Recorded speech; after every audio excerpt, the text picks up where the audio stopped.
Una fortaleza inexpugnable, rodeada por muros de concreto reforzado y acero de alta resistencia, torres de vigilancia elevadas, controles en cada acceso y un ejército de custodios listos para responder con fuerza letal. Esto no era una prisión ordinaria, era Puente Grande. Considerada la más segura de México, albergaba a los delincuentes más temidos del país. 2 guardias por cada interno no era solo una medida de protección, sino una advertencia, porque en esas celdas no dormían criminales comunes, sino líderes de organizaciones con miles de hombres armados hasta los dientes bajo su mando. Puente Grande funcionaba como una base militar. No se trataba únicamente de encerrar, sino de contener a individuos capaces de desatar guerras enteras con una sola orden, y entre todos ellos uno destacaba con especial notoriedad: Joaquín Guzmán Loera, el Chapo, líder del cártel de Sinaloa.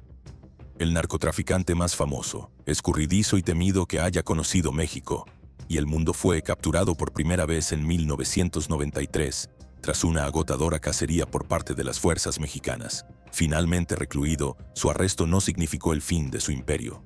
Por el contrario, desde el interior de Puente Grande, el Chapo halló nuevas formas de afianzar su poder.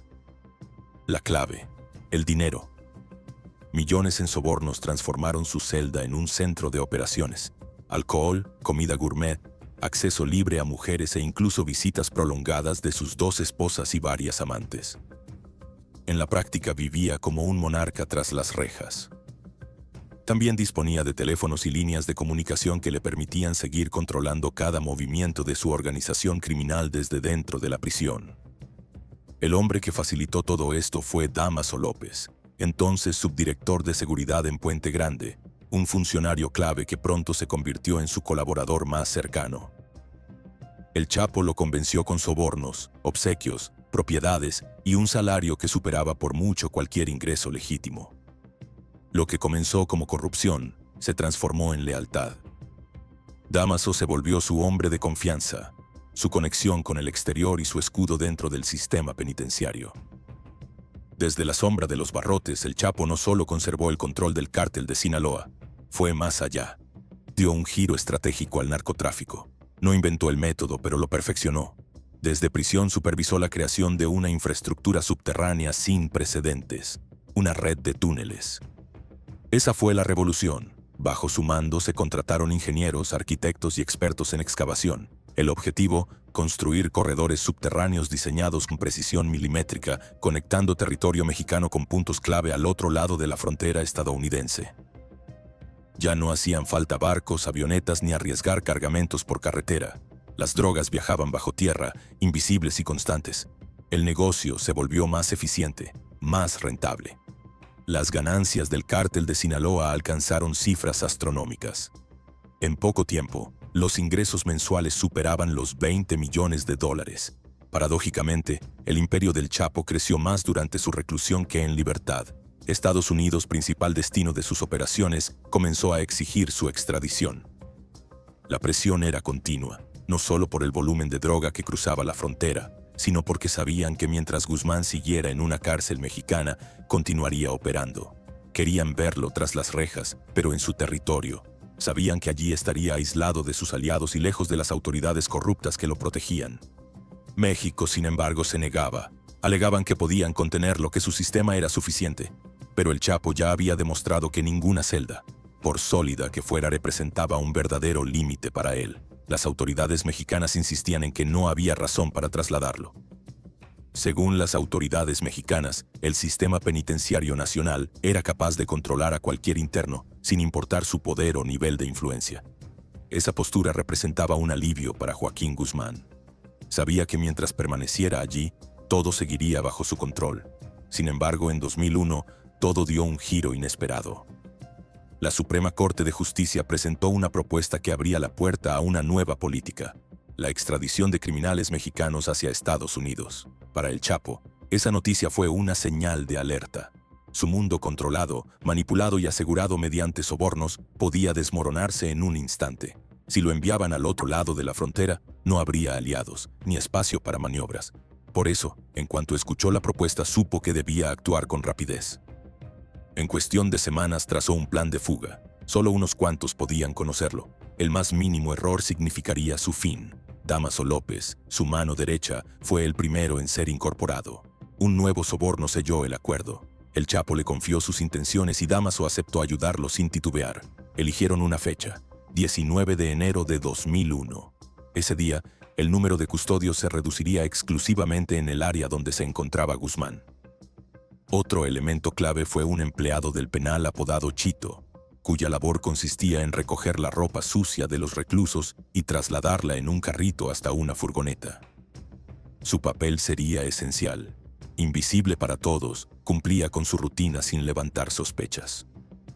Nadie imaginaba que ese trabajador, encargado de una tarea aparentemente menor, sería la pieza final en una de las fugas más audaces del crimen organizado. El 19 de enero, el plan se puso en marcha. Chito abrió la celda de Guzmán con total naturalidad, como si se tratara de otro día normal. Luego lo ayudó a introducirse dentro del carrito de lavandería, lo cubrió con ropa sucia y comenzó a empujar, manteniendo una tranquilidad sorprendente. Todo marchaba según lo previsto. La reducción de guardias en esa zona facilitaba cada movimiento. Pero un detalle estuvo a punto de arruinarlo todo. Mientras cruzaban uno de los pasillos, Chito se detuvo frente a una puerta controlada por un custodio. Se acercó para solicitar que la abrieran y, en ese instante, el peso del carrito, con el Chapo dentro, provocó que comenzara a deslizarse hacia atrás. El carrito rodaba sin control. Si golpeaba una pared podía volcarse. Si se caía, todo el plan colapsaría. Pero Chito reaccionó a tiempo. Corrió de inmediato y detuvo el carro justo antes del impacto. Luego retomó su trayecto sin perder la compostura. Minutos más tarde llegaron al estacionamiento interno del penal. Allí, un vehículo esperaba con el motor encendido. El Chapo salió del carrito y se metió directamente en la cajuela. El conductor era parte del operativo, uno de los guardaespaldas de su pareja sentimental. Al cruzar la salida principal no hubo ninguna revisión, ninguna pregunta, ningún obstáculo. La fuga fue descubierta rápidamente, pero la respuesta fue lenta. Muchos policías locales estaban sobornados, figuraban en la nómina del cártel. Nadie se apresuró a iniciar la persecución. Para cuando se encendieron las alarmas, el Chapo ya estaba muy lejos. Esa demora fue crucial. Le permitió escapar sin dejar rastro. Cuando finalmente se notificó a la Policía Federal, el escenario cambió. A diferencia de las corporaciones locales, este cuerpo no era tan fácil de comprar. Su reacción fue inmediata. Se movilizaron con rapidez y comenzaron la persecución. Mientras tanto, los hombres del Chapo lo aguardaban en un punto previamente acordado, no muy distante del penal. Allí cambiaron de vehículo, pasando de un automóvil discreto al primero de varios autos blindados. Después lo trasladaron a una zona remota, donde un helicóptero esperaba con el motor encendido. Guzmán abordó sin perder tiempo. Volaron hacia otro punto en el que ya estaba listo un segundo automóvil. La operación fue ejecutada con precisión quirúrgica. El recorrido implicó al menos 4 cambios de ubicación, todos cuidadosamente planificados para evitar cualquier posibilidad de rastreo. La última etapa del trayecto lo condujo hasta la Ciudad de México, pero fue allí donde ocurrió lo inesperado. Mientras cruzaban las avenidas de la capital, Guzmán notó algo alarmante. El vehículo en el que viajaba estaba rodeado por patrullas, motocicletas y unidades oficiales. Inquieto, preguntó al conductor cómo era posible que lo hubieran localizado. La respuesta fue desconcertante, pero a la vez tranquilizadora. No te preocupes, son de los nuestros. Lo que el Chapo creyó una emboscada era en realidad un operativo de protección. Todos los agentes que lo escoltaban estaban bajo su control. La policía corrupta lo resguardaba a plena luz del día, como si se tratara de una figura del Estado. Era invisible, intocable, protegido por quienes, en teoría, debían capturarlo. Nadie habría imaginado que Joaquín Guzmán Loera pudiera desplazarse por la capital mexicana escoltado por cuerpos policiales, pero así fue. A plena luz del día, rodeado por patrullas y motocicletas oficiales, llegó sin contratiempos a una de sus casas de seguridad. La fuga de Puente Grande en 2001 no solo representó un golpe devastador para las autoridades, fue también la consagración de un mito. Para muchos, el Chapo se convirtió en una figura inalcanzable, un hombre por encima de la ley, capaz de humillar al Estado y burlar cualquier sistema. El gobierno mexicano desplegó recursos extraordinarios para recapturarlo, unidades especializadas, inteligencia y colaboración con fuerzas locales. Pero nada fue suficiente. El Chapo permaneció prófugo durante 14 años. Durante ese periodo su imperio creció sin freno. Se trasladaba entre casas de seguridad ubicadas en zonas montañosas, lejos de las rutas convencionales y protegidas por su círculo más leal. En esos años de libertad clandestina, el cártel de Sinaloa alcanzó una magnitud sin precedentes. Guzmán dirigía personalmente la operación de tráfico de cocaína hacia Estados Unidos, generando miles de millones de dólares al año. La organización se expandió, dominó regiones enteras y eliminó a toda competencia. Superó incluso al legendario cártel de Medellín de Pablo Escobar, hasta entonces considerado el más poderoso en la historia del narcotráfico. Pero semejante poder no se construyó en silencio.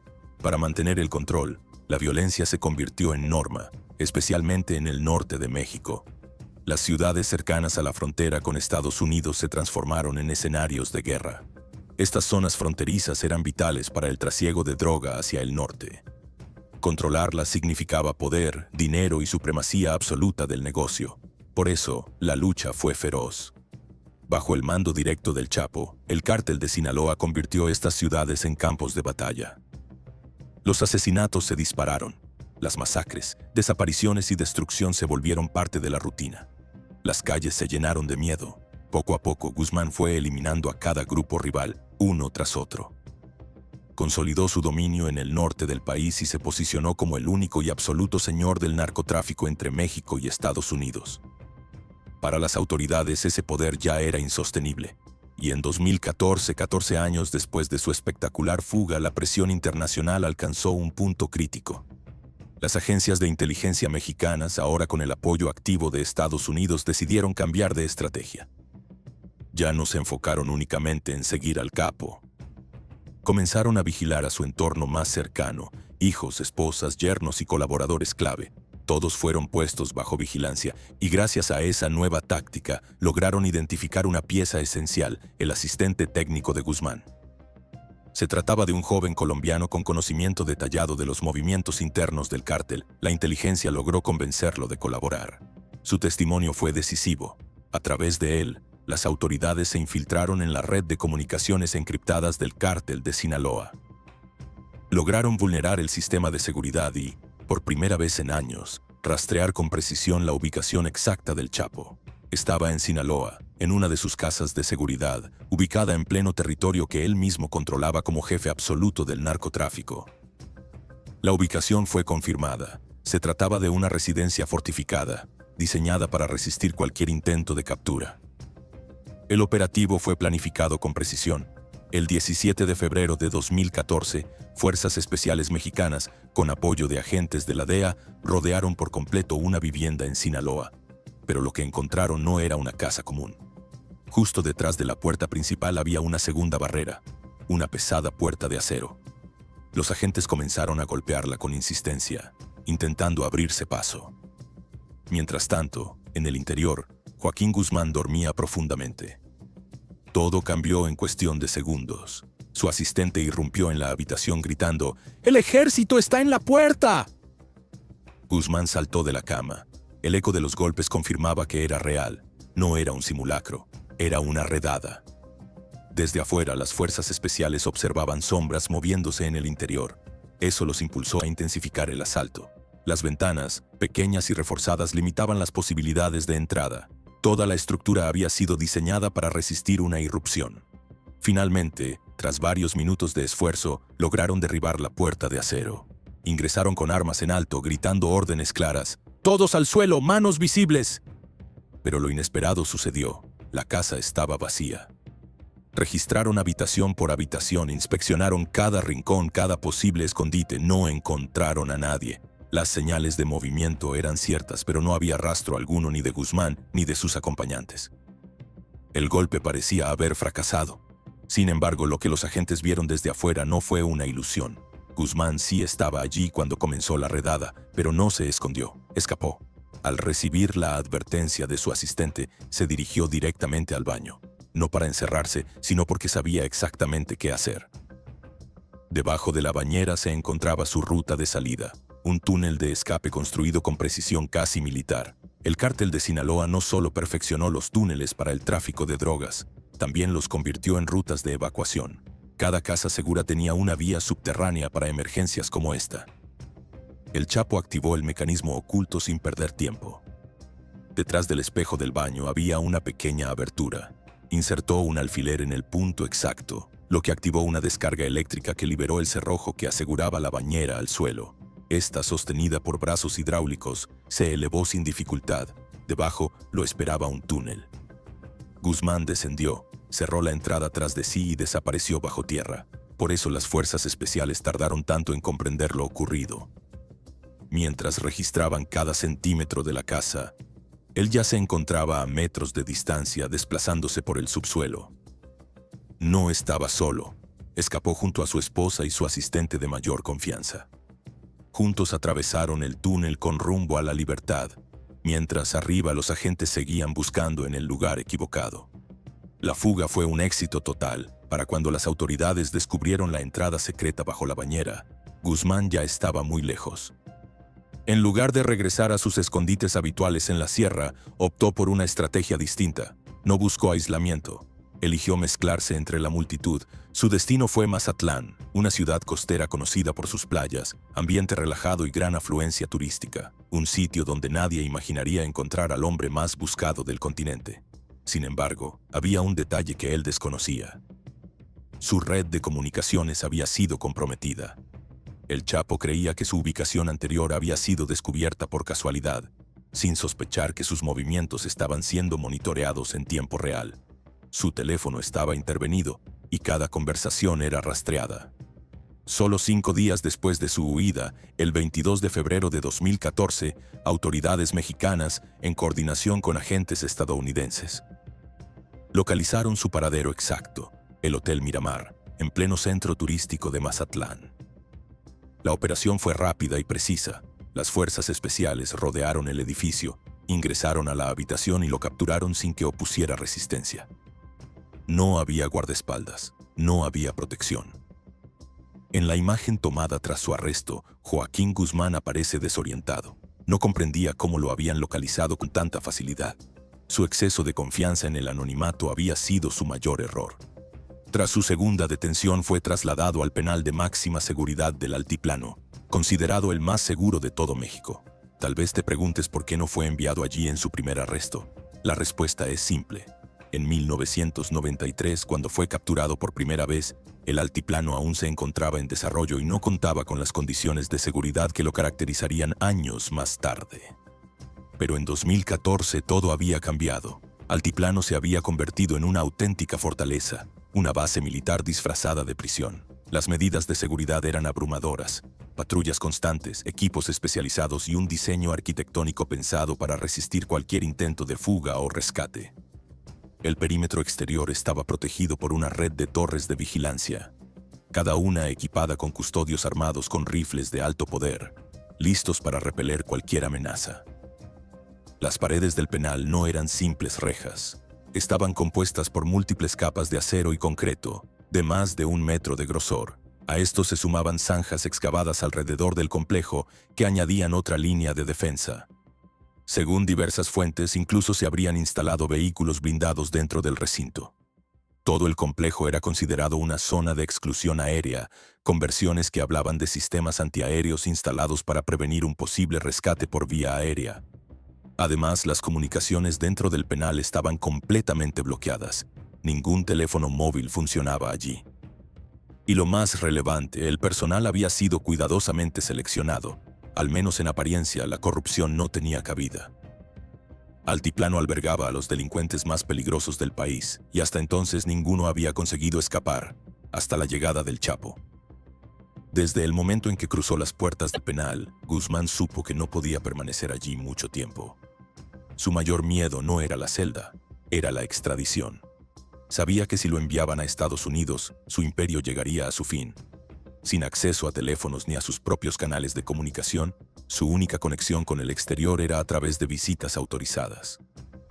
Solo 2 personas podían verlo: su abogado, Óscar López, y su tercera esposa, Emma Coronel, una joven 32 años menor que él, con quien se había casado en 2007. A través de ella, el Chapo comenzó a enviar instrucciones cifradas. mensajes discretos destinados a sus hijos y a sus colaboradores, piezas clave dentro del cártel de Sinaloa. Aunque ninguno de sus 4 hijos asumió el liderazgo de forma directa tras su arresto, sí mantenían una influencia operativa considerable dentro de la organización. Pero la figura más determinante era otra: Dámaso López. Viejo conocido de Guzmán, Dámaso había sido subdirector de seguridad en el penal de Puente Grande, el mismo hombre que, en los años 90, le permitió manejar su organización desde la celda. Tras la fuga de 2001, López fue destituido y señalado como cómplice, lo que lo obligó a dejar el sistema penitenciario para siempre. Fue entonces cuando el Chapo le ofreció una nueva vida, un lugar dentro del cártel. Desde entonces Dámaso escaló posiciones hasta convertirse en su mano derecha. Con la segunda reclusión de Guzmán, se transformó en el nuevo jefe operativo del cártel de Sinaloa. Desde prisión el Chapo reactivó el contacto con él mediante Emma Coronel, y también con sus hijos. Todos comenzaron a trabajar en una misión urgente: sacarlo del altiplano antes de que se concretara la extradición a Estados Unidos. El tiempo era limitado, y él lo sabía. El temor era real. Comprendía que el proceso de extradición avanzaba, y que estaba más cerca que nunca. Dámaso López y los hijos de Guzmán comenzaron a planear una operación meticulosa, diseñada al milímetro. Dámaso, con su experiencia como exfuncionario en un penal de máxima seguridad, conocía a la perfección las estructuras internas y las posibles fallas del sistema. Esa ventaja sería crucial. Mientras tanto, dentro del altiplano, Joaquín Guzmán vivía bajo vigilancia constante. Pasaba casi todo el día encerrado en su celda. Solo se le permitía 1 hora de salida diaria. Llevaba un dispositivo de rastreo GPS sujeto al tobillo las 24 horas y era monitoreado constantemente a través de cámaras, incluso dentro de la celda. La única área sin vigilancia directa era la ducha, oculta tras un pequeño muro que ofrecía un mínimo de privacidad. Un detalle aparentemente insignificante, pero en una fuga, cada detalle cuenta. Guzmán sabía que las probabilidades eran ínfimas. Escapar del altiplano era en teoría imposible.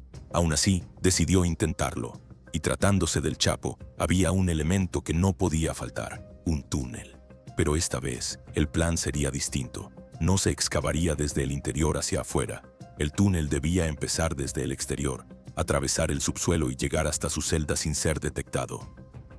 Un proyecto sin precedentes. Jamás se había documentado un túnel cavado desde fuera hacia una prisión de máxima seguridad con el objetivo de liberar a un interno. El primer paso era adquirir un terreno, una propiedad lo suficientemente cercana al penal para permitir la excavación sin despertar sospechas, pero también lo bastante discreta como para evitar vigilancia directa. El plan apenas comenzaba y ya era tan ambicioso como arriesgado. La ubicación debía ser perfecta, próxima al perímetro del altiplano, pero lo suficientemente alejada como para pasar desapercibida.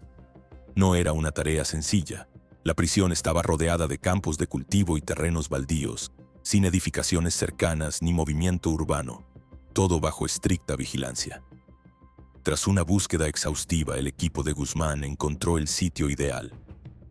Un predio en construcción aparentemente abandonado a aproximadamente 1,5 kilómetros del penal. Posiblemente había sido utilizado por agricultores locales y estaba semioculto por la vegetación y las irregularidades del terreno. Era perfecto.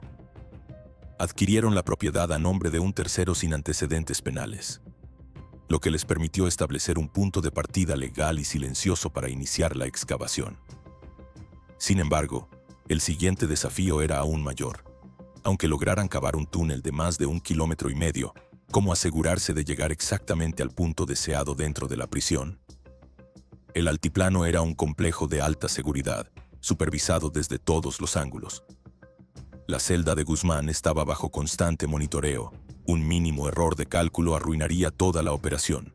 Solo había un lugar con una posibilidad remota de éxito: la ducha, oculta tras un pequeño muro, fuera del alcance directo de las cámaras. Ese sería el objetivo. La salida del túnel debía emerger exactamente en ese rincón, pero alcanzarlo desde el exterior, a más de 1,5 kilómetros de distancia y sin margen de error, requería algo más que cálculo. Se necesitaba precisión quirúrgica. Excavar a ciegas no era una opción. Ubicar con exactitud ese reducido espacio detrás del muro de la ducha, sin referencias visuales ni planos detallados, parecía una misión imposible.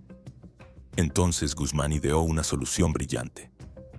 Recordó que llevaba un rastreador GPS atado al tobillo, impuesto por las autoridades. Si lograban colocar un segundo GPS oculto justo en la zona donde debía salir el túnel, los excavadores podrían alinear su trayectoria con total exactitud. La idea era sencilla en concepto: introducir de contrabando un GPS y dejarlo discretamente en la ducha. Desde el exterior, los ingenieros podrían leer la señal y orientar el túnel directamente hacia ese punto. Pero había un problema: introducir un dispositivo electrónico, por pequeño que fuera, en la prisión más segura del país era una proeza en sí misma. Los controles eran meticulosos. Cada objeto era examinado minuciosamente. Cualquier aparato sospechoso sería decomisado de inmediato. Entonces surgió una alternativa ingeniosa: ocultar el GPS dentro de un reloj de pulsera, un artículo cotidiano que no despertara sospechas, algo que pudiera pasar todos los filtros sin levantar alarmas. El mensaje fue transmitido a través de su esposa, Emma Coronel, quien le llevó el reloj en una de sus visitas autorizadas. Los guardias lo inspeccionaron por rutina, pero no detectaron nada anormal. El reloj pasó, y con él, el GPS que permitiría al equipo externo ubicar el punto exacto en la celda del recluso más vigilado del país. Gracias a la señal del dispositivo oculto, los ingenieros pudieron determinar con absoluta precisión la ubicación detrás del muro de la ducha. Este detalle lo cambió todo. La excavación ya había comenzado desde el terreno adquirido, pero ahora, con la localización confirmada, pudieron ajustar la trayectoria del túnel con total certeza. Lo que siguió fue una auténtica obra de ingeniería. El túnel descendía a 10 metros de profundidad y se extendía más de 1,5 kilómetros hasta llegar al interior del penal. A lo largo de la galería subterránea podían observarse decenas de soportes de madera que reforzaban la estructura. Todo estaba calculado, no había improvisación. No era un túnel cualquiera. Era una construcción profesional, diseñada con el más alto nivel técnico jamás visto en una fuga carcelaria. Para garantizar la ventilación, se instaló un sistema completo que incluía tuberías conectadas a una bomba de aire ubicada en la entrada. Todo formaba parte de una operación milimétrica ejecutada con precisión militar. Aquella máquina proporcionaba aire fresco de forma ininterrumpida, asegurando que los trabajadores pudieran operar durante largas jornadas. El equipo era pequeño pero constante. Se estima que entre 10 y 12 personas trabajaban sin parar, organizadas en turnos rotativos durante semanas. Cada metro excavado exigía precisión milimétrica, resistencia física y un silencio absoluto. Aún faltaban elementos clave para que ese túnel se convirtiera en el más sofisticado jamás construido por el crimen organizado. Además del sistema de ventilación, era indispensable incorporar iluminación.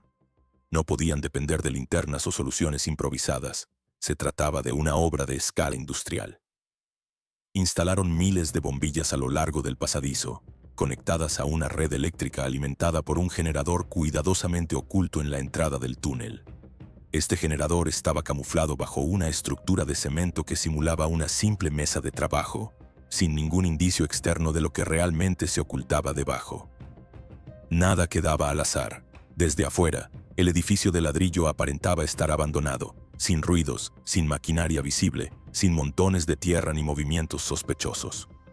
Todo el material extraído, toneladas de tierra y escombros, era empaquetado y eliminado meticulosamente, sin dejar rastro alguno. La operación era silenciosa, precisa y masiva. Cientos de metros de tuberías, miles de bombillas, toneladas de tierra removida. Todo ejecutado con absoluta discreción. Lo más impresionante es que la excavación se realizaba a tan solo 1,5 kilómetros del penal, en un terreno plano, abierto y bajo constante vigilancia desde torres de seguridad. Aún así, no despertaron sospechas. Ningún guardia detectó actividad anormal. Ningún patrullaje interrumpió el trabajo. Nadie, en todo ese tiempo, descubrió lo que se construía justo bajo sus pies. La magnitud de la operación era enorme, pero lo era aún más la habilidad para mantenerse invisible. Todo indicaba que el equipo del Chapo había planificado cada aspecto con una precisión quirúrgica. No dejaron cabos sueltos, no cometieron un solo descuido. Dentro del túnel incluso instalaron un sistema de rieles sobre el cual colocaron un pequeño carro motorizado construido a medida con un motor adaptado de motocicleta. Este vehículo cumplía una doble función: servir para transportar los materiales durante la excavación y, llegado el momento, facilitar la fuga del líder del cártel. Mientras sus hombres trabajaban sin cesar, Joaquín Guzmán vivía en un estado de ansiedad creciente. Sabía que su extradición era inminente. Enviaba mensajes constantes a su equipo preguntando por el avance. ¿Por qué tardaban tanto?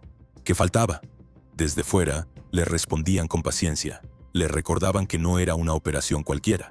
Cada metro excavado requería extrema precisión. Cada movimiento debía ser meticulosamente calculado. Un solo error podía arruinarlo todo.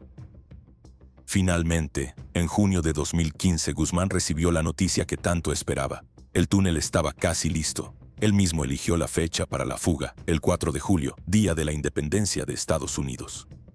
No fue una elección al azar. Para él, escapar ese día representaba un acto simbólico. Quería enviar un mensaje directo al gobierno estadounidense. Ni siquiera en su día más patriótico podrían evitar su huida. A pesar de que toda su fortuna provenía del mercado norteamericano, su desprecio por ese país era profundo. Sabía cuánto ansiaban tenerlo tras sus rejas, y eso lo motivaba aún más. Sin embargo, algunos detalles aún requerían ajustes. El túnel no estaba del todo terminado, y la operación fue aplazada apenas unos días. La fecha definitiva llegó. Era el 11 de julio de 2015, el día en que se ejecutaría la fuga más audaz en la historia del narcotráfico moderno. Guzmán llevaba casi 16 meses recluido en el altiplano. Aquella noche, las cámaras de seguridad de su celda lo captaron viendo una serie de comedia en su tableta. El volumen estaba alto, y no era casualidad. Intentaba encubrir los ruidos provenientes del subsuelo, donde sus hombres realizaban los últimos ajustes. Se levantaba con frecuencia, caminaba por la celda, miraba el reloj y aguardaba una señal. A las 20:10, se sentó en el borde de la cama, se puso los zapatos y se dirigió hacia la ducha, el único rincón sin vigilancia por cámaras. Desde ese instante desapareció. Una trampilla oculta bajo la ducha se abrió. Guzmán descendió por una escalera vertical y se adentró en el túnel subterráneo. Allí lo esperaba el hermano de su esposa, quien le indicó el vehículo improvisado. Una pequeña plataforma motorizada montada sobre rieles.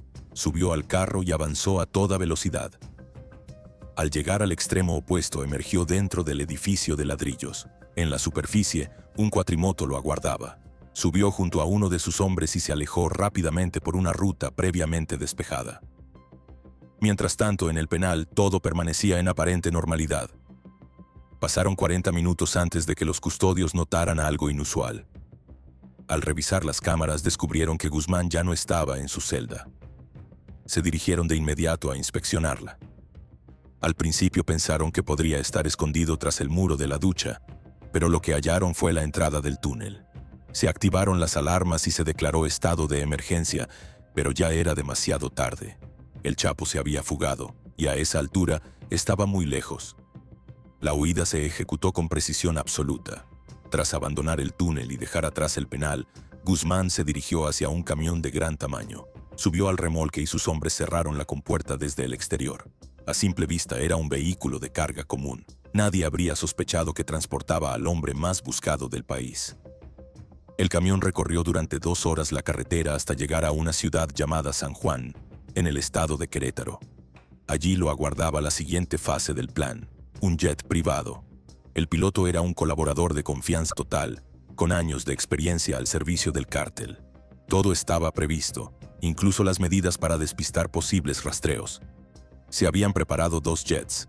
El primero, con Guzmán a bordo, volaría hacia el destino real. El segundo, que despegaría minutos después, tomaría una ruta distinta con el fin de distraer a cualquier fuerza que intentara interceptarlo. Una vez en el aire, el Chapo quedó fuera de peligro inmediato. Decidió refugiarse en una de sus propiedades más inaccesibles. Una casa segura, ubicada en lo profundo de las montañas de Sinaloa. El lugar era conocido por sus hombres como el Cielo, no por su belleza, sino por el altísimo nivel de protección que ofrecía. Su infraestructura se asemejaba a una fortaleza. Vigilancia perimetral, túneles de escape, sistemas de comunicación encriptados. Sin duda, era el sitio más seguro del país para él. Pero su fuga no solo representó una victoria personal, fue una humillación internacional para el Estado mexicano. Apenas un año antes, las autoridades habían celebrado su captura como un hito histórico en la lucha contra el narcotráfico. Lo mostraron públicamente como trofeo. Ahora, ese mismo criminal se había escapado del penal más seguro de la nación y lo hizo por debajo de la tierra.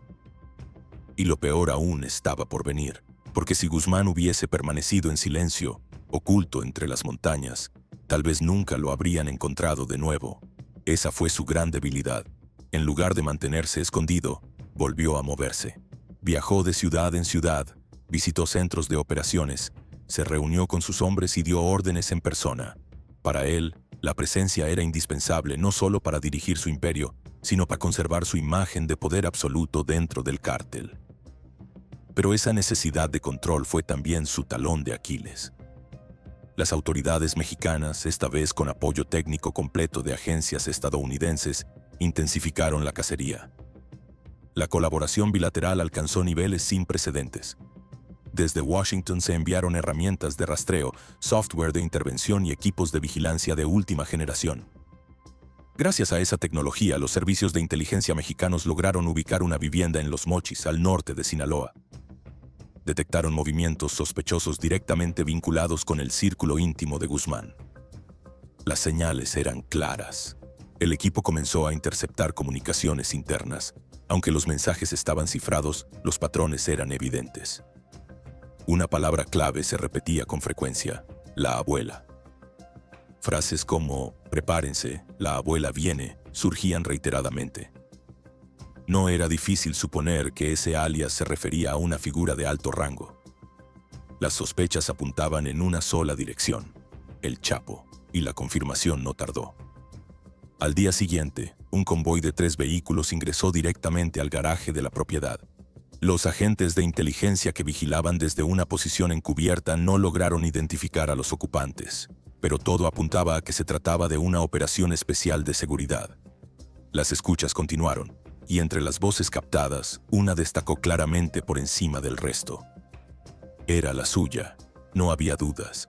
El Chapo Guzmán se encontraba dentro de esa vivienda, y esta vez no permitirían que escapara con facilidad. El 8 de enero de 2016, 6 meses después de su fuga del penal del Altiplano, las autoridades mexicanas decidieron intervenir. Al amanecer, un grupo de fuerzas especiales apoyado por agentes de la DEA cercó la casa en Los Mochis. La operación comenzó con un asalto directo, rápido y coordinado. La respuesta fue inmediata. Se desató un violento enfrentamiento armado entre los agentes y los hombres del Chapo. El intercambio de disparos fue intenso. Hubo bajas del lado del cártel, y algunos elementos de las fuerzas especiales resultaron heridos, pero no se reportaron muertes entre ellos. El operativo había sido diseñado con precisión militar. Cuando la balacera terminó, los agentes irrumpieron en la propiedad y registraron cada cuarto, pero Guzmán ya no estaba. Se había escapado una vez más. La vivienda contaba con un sistema de evasión subterráneo. Un espejo colocado en una de las paredes ocultaba una entrada secreta. Detrás, un túnel perfectamente excavado lo conectaba con una salida lejana. Mientras sus hombres combatían a las autoridades, Guzmán y uno de sus asistentes ya transitaban por el pasadizo. Al salir al exterior, robaron un vehículo que circulaba por una calle cercana. Pero esta vez, la ciudad estaba bajo un patrullaje intenso. Los puntos de control se habían activado por toda la zona. A unos 20 kilómetros del lugar, 4 agentes de la Policía Federal interceptaron el vehículo. Dentro estaba el Chapo. Intentó lo habitual, ofreció sobornos inmediatos, pero esta vez no tuvo éxito. Los oficiales no se dejaron corromper. Ante el rechazo, Guzmán perdió la compostura. Lanzó amenazas, insultos, intentó intimidarlos. Nada funcionó. Fue fotografiado en el momento y la imagen fue enviada directamente a su superior. La respuesta fue clara. Fuerzas especiales ya se dirigían al lugar, pero no estaban solos. También se recibió la advertencia de que el cártel estaba movilizándose. Los hombres del Chapo se preparaban para una ofensiva. La orden fue directa: trasladar al prisionero a un motel cercano y atrincherarse mientras esperaban un posible ataque. Los 4 agentes federales y Guzmán se refugiaron en una de las habitaciones. Desde allí comenzaron a monitorear la situación, esperando lo peor. Minutos después, el silencio fue roto por un sonido lejano. vehículos aproximándose. El rugido de los motores se hacía cada vez más fuerte, formando una especie de procesión que avanzaba lentamente hacia ellos. El Chapo, confiado, esbozó una sonrisa sarcástica. «Ahora probablemente desearían haber aceptado mi propuesta», les dijo a los oficiales, convencido de que sus hombres venían a rescatarlo. Pero su expresión cambió drásticamente al ver quién llegaba en realidad. La caravana no era del cártel, era el ejército. Decenas de vehículos militares, fuerzas especiales y unidades tácticas rodearon el motel por completo. Sellaron cada acceso, cada posible vía de escape. Los sicarios de Guzmán, al ver semejante despliegue, ni siquiera intentaron acercarse. Sabían que era inútil. El cerco era total. En ese momento, el Chapo fue detenido por tercera vez. Fue trasladado nuevamente al penal del Altiplano, la misma prisión de la que había escapado año y medio antes. Pero esta vez las condiciones eran distintas. La vigilancia era extrema. Aún así, incluso después de haber sido recapturado y exhibido ante el mundo, Guzmán no abandonó su instinto más profundo. Planear otra fuga, envió mensajes a su red, solicitó una nueva operación y, según testigos dentro de su círculo cercano, los preparativos ya habían comenzado otra vez. Lo más inquietante era que pensaban hacerlo del mismo modo. Otro túnel, otro escape imposible convertido en realidad, pero esta vez, las autoridades mexicanas no estaban dispuestas a cometer los mismos errores. Habían llegado a una conclusión inevitable. La única forma de evitar una cuarta fuga era enviarlo lejos, muy lejos, a Estados Unidos. Guzmán ya se había escapado de Puente Grande en 2001, permaneciendo prófugo durante 14 años. También se les escurrió por un túnel oculto bajo la bañera en una de sus casas, y volvió a huir del penal más seguro del país, el Altiplano, a través de un pasadizo excavado desde el exterior. ¿Cuántas veces más podía burlar al sistema en México? Rodeado de los suyos, siempre encontraba una salida. En Estados Unidos eso sería imposible. El proceso de extradición se aceleró. El aparato judicial operó con máxima urgencia, tanto así que el juez encargado del caso fue asesinado en octubre de 2016. Un mensaje claro. Aún así, el proceso siguió adelante, y finalmente, en enero de 2017, llegó el día.